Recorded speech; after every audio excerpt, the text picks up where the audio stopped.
Assalamu alaikum wa rahmatullahi wa barakatuh, and welcome to Finding Me in the ITV networks. Well, we were so enamored by Professor Grosfoguel, and of course there were so many discussions. I didn't get the chance to bring him all his work on Islamophobia, and so I've invited him back. So with that, welcome back again, Professor. And I really want to take this conversation straight into your work on Islamophobia. It's a very important discussion, especially for my audience. But my first question to you is Islamophobia racism, or is Islamophobia something as racism? Yeah, the Islamophobia is a form of racism. I have always sustained that. I have written about this. Part of what happened is that we get confused between the marker of racism and the definition of racism.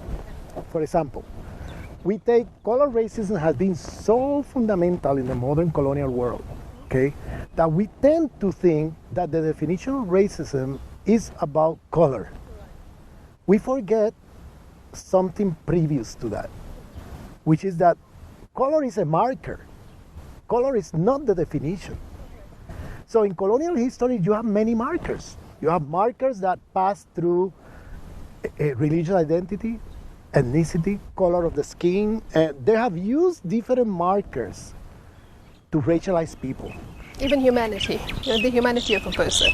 Yeah, to precisely dehumanize people, because what is racism? Racism is a structure, an institution of domination, of superiority, inferiority along the line of the human.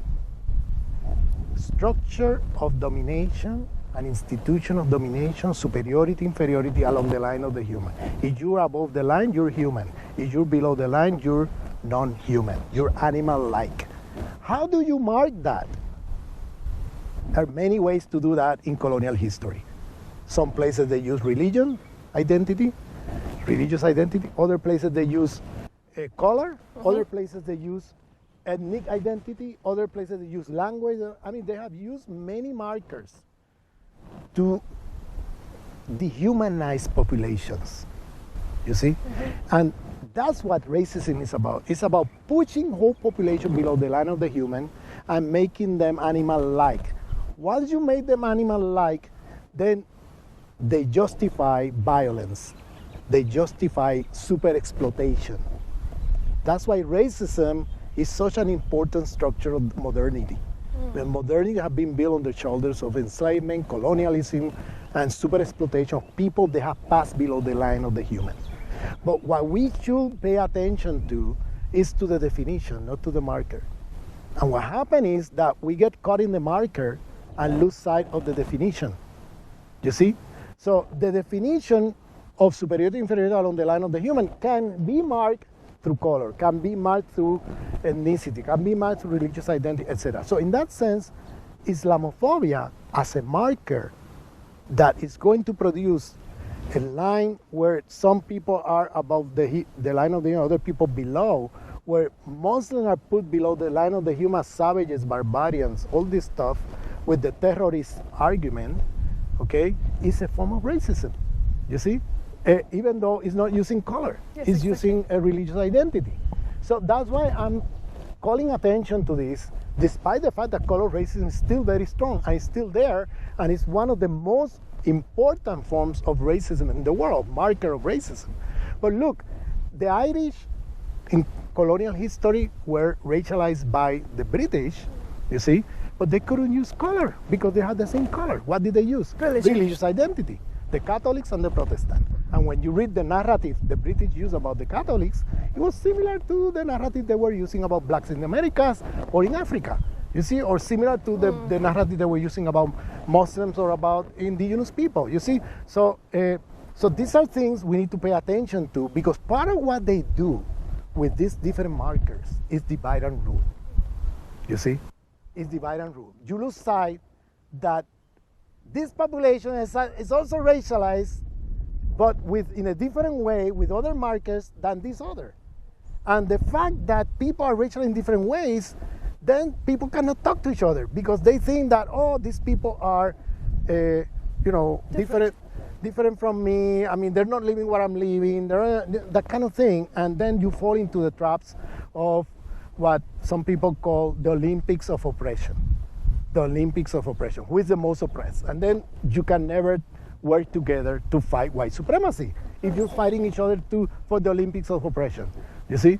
And they are being very successful in doing that, white supremacy system by marking race in different ways, you see, using different markers. And so you put one against the other, that kind of thing, And so this is something very important to pay attention, especially today with the Islamophobia wave. Because what happened is very simple. What happened is the Cold War is over. The military-industrial complex of the USA was with a problem. How do you keep the budget of USA growing for defense department, which is the money they use for military welfare? The military-industrial complex live off the taxpayers' money of the U.S. imperial state. So if you don't have anymore an enemy, if the Soviet Union is over, how do you justify keeping the budgets growing and making money selling weapons? Here is where Mr. Huntington came in to solve the problem. Because at the beginning, they were fighting the different branch of the Pentagon. The Air Force was saying the enemy China.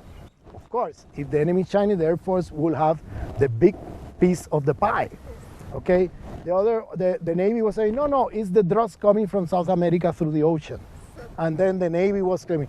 Then the Army was saying, no, it's the migrants crossing the border.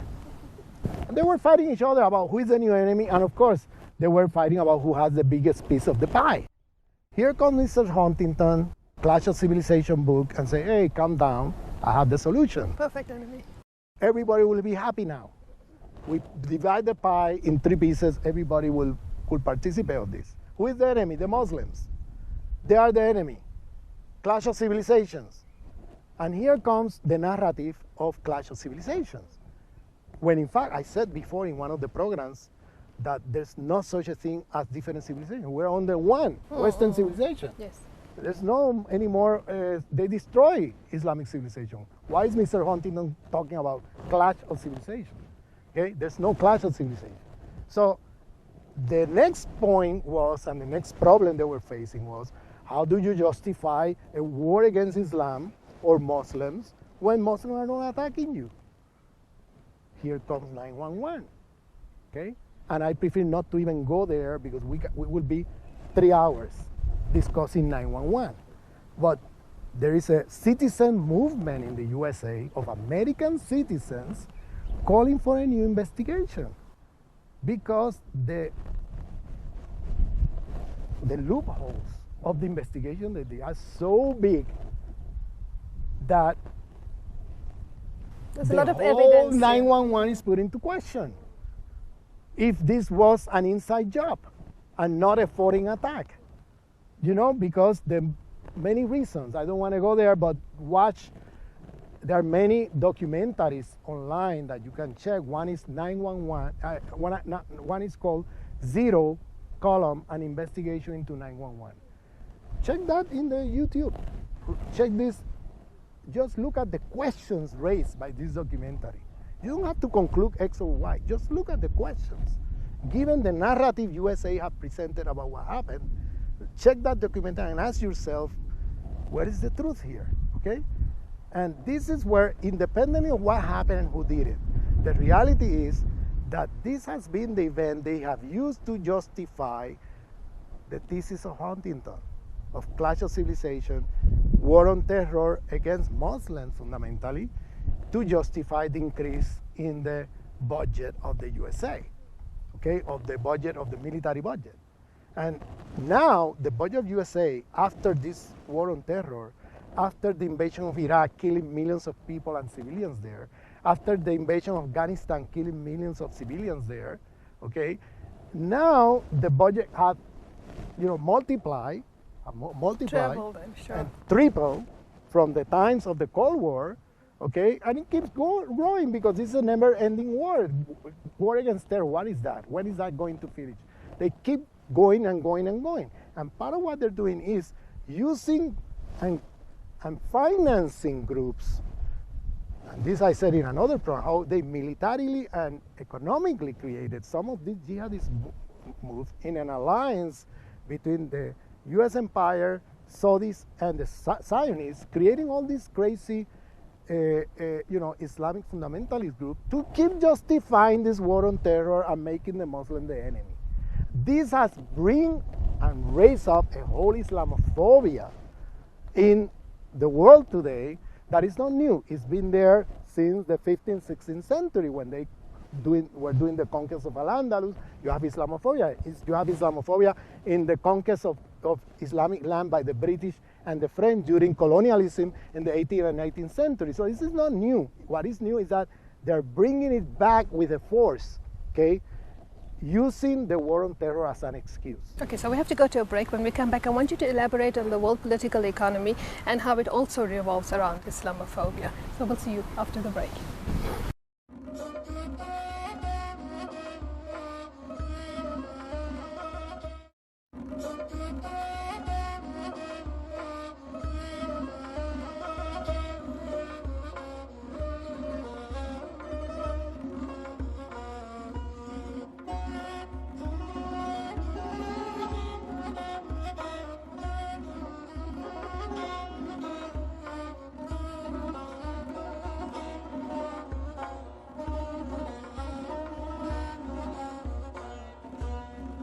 Assalamu alaikum, welcome back, and I'm here with Professor Ramon Grosfoguel. We're in the second segment of the third interview, and we're talking Islamophobia today. So, Professor, looking at all of this, to finding an enemy to justify capital growth or financial benefit and proficiency perhaps, or resources, power, etc. Do you see then the political economy of the world also in terms of these lenses, and how Islamophobia is one of those areas that feeds into this particular system? Absolutely. Islamophobia is the organizing principle of the capital accumulation at a world scale today. What I mean by that, they're using Islamophobia as a mechanism to create, let's put it this way, to reinforce the military industrial complex and, of course, financial capital. By doing all these wars, that what are they doing? A lot of companies are getting the contracts from the U.S. government in these war enterprises. So you have from mercenary companies like Blackwater, security companies, you have intelligence companies, they're outsourcing construction companies like Halliburton, the company of Cheney.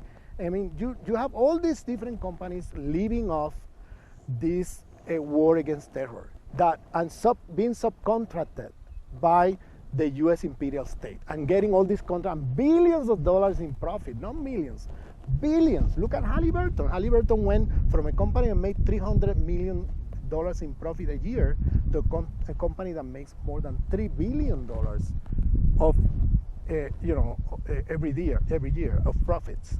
So this is you could see there how this is entangled with the global political economy and with enterprises that are actively enforcing and reinforcing Islamophobia as a way to keep their businesses growing, you see? And of course, this enters in contradiction with other fractions of capitalists who are losing the battle against these others, you see? And so there are also fights, internal fights, among also financial capitalists and among different fractions of capital that are not benefiting from this kind of industry, the war industry, you see. And so all these contradictions are there, but so far the war industries are getting the upper hand in this, and Islamophobia is precisely the fuel, and that's why you have all these different attacks in territories of the West that keep feeding into the Islamophobia, keep feeding also into the rise of fascism in Europe today. This is something people are not paying attention. Islamophobia is being used to strip citizens from their rights, but strip them in a voluntary way. That is, people don't feel they're losing their right. People feel like, okay, I give up these rights for the sake of security. And now you have police states created in Britain, in France, US, and the US, in different places, where they are literally police states. Now, all the democratic rights, all civil rights are eliminated. Mm-hmm. Now they can put you in jail and throw the key away without putting you in front of a judge. I mean, these kind of things are already there, and they're doing this with Muslim population right now. The problem is that they're starting to move on into other populations. For example, during the emergency state in France, they went after organic producers.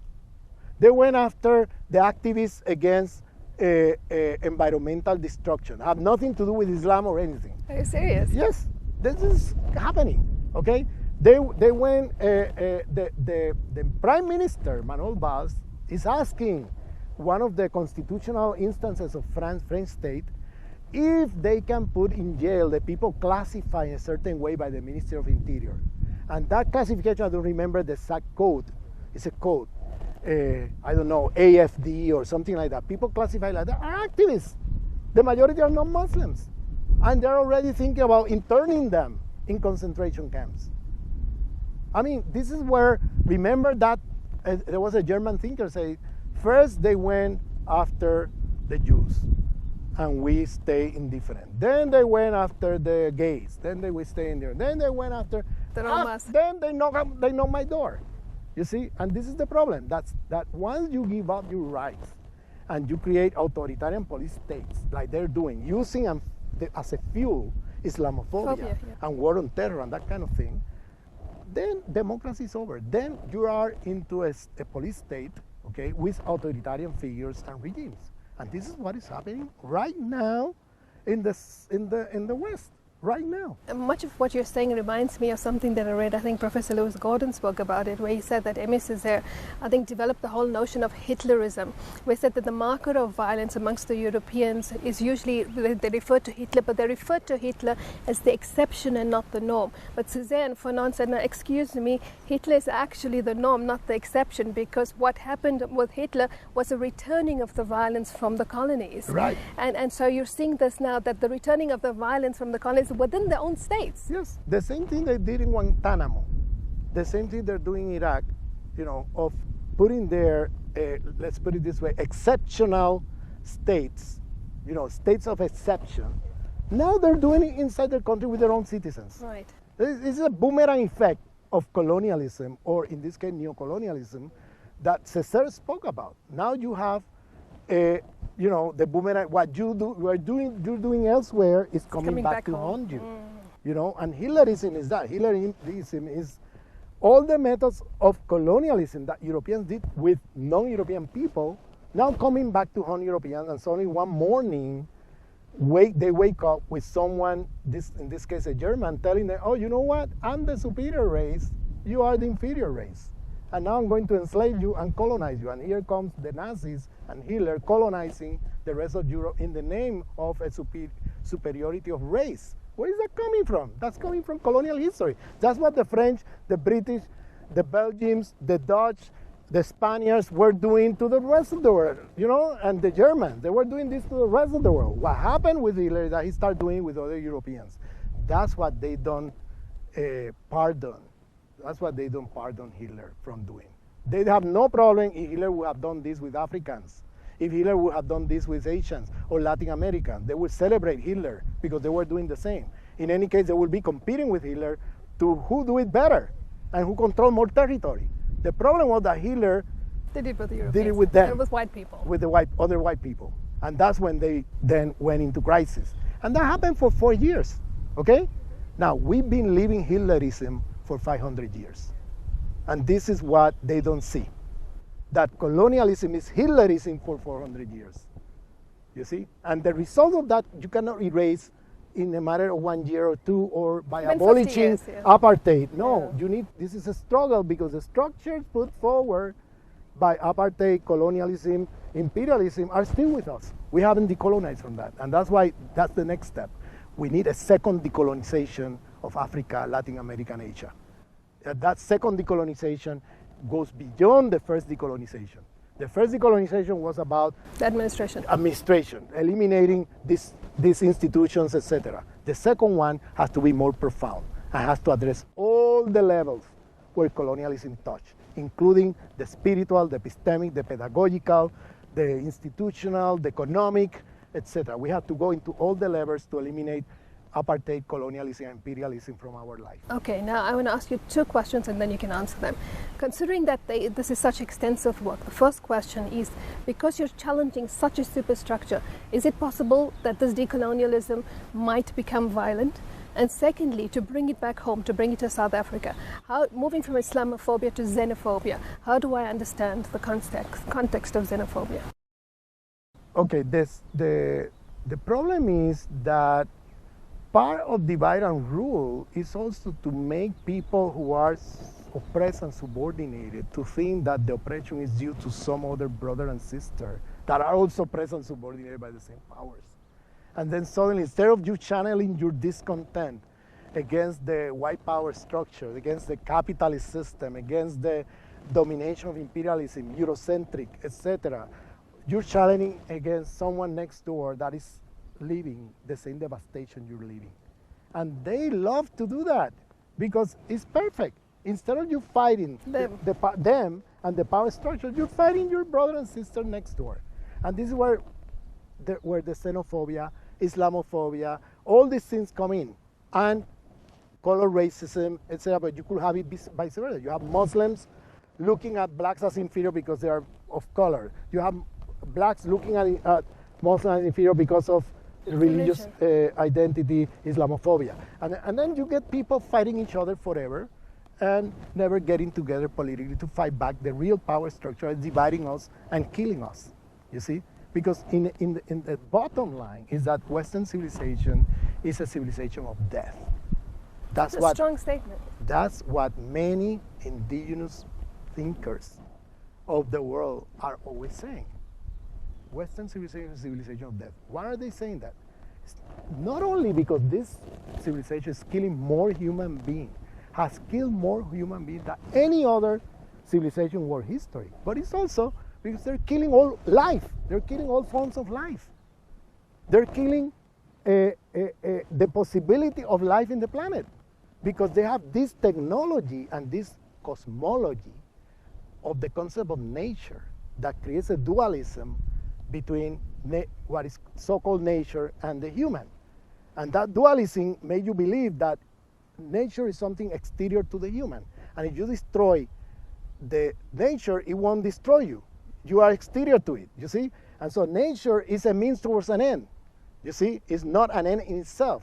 With that cosmology, which is Cartesian, is dualistic, is part of Christendom, they keep separating the two, and any technology you build around that rationality and that dualism have in itself the destruction of life. There's no way you're going to reproduce life with that cosmology, and any technology you build around that is going to destroy life, and that's what has been happening for 500 years. Other cosmologies think of, not of nature, they don't use the word nature. They think in Islam, Tawhid. Indigenous people in America, Pachamama. I mean, there are many concepts like that are of unity. We are all different forms of life coexisting in a cosmos. It's not dualism between so-called nature as inferior forms of life and objective, making them object, and the human. They are all part of a unity with difference. If you destroy the other form of life around you, you're destroying yourself. You see, any technology you build around the notion of Tawhid or the notion of Pachamama will have the rationality of reproduction of life. So look at how simple principle like this, okay, that is so devastating, this principle, this cosmological principle, how decolonizing this, or look how important it is for the survival of life in the planet. That's why for me decolonization is not an option, it's a necessity. It's about survival. It's about survival. If we don't decolonize from all this garbage we've been dealing with, it's the end of life in the planet. Not only human life, but life in general. We're destroying all the species, all forms of life, not only ourselves. And that's not oh, humans are destructive. No. Western civilization is the one destroying. The West loves to get praise for the good things, and the bad things say, oh, no, it's not the West, it's the human. Humans are too destructive. Then they become humanist and blame on the human. No. Destruction of life in the planet today is not the human, it's Western civilization. And I have to stop you there because we've come at the end, but I think we've ended on a very, very potent and powerful comment and thought, which is going to leave a lot of people much to think about. But thank you very much for sharing these comments, for sharing your thoughts and your knowledge with us, and of course for helping to bring about change in the world in a very positive way. So, fi amanillah, wassalamu alaikum wa rahmatullah.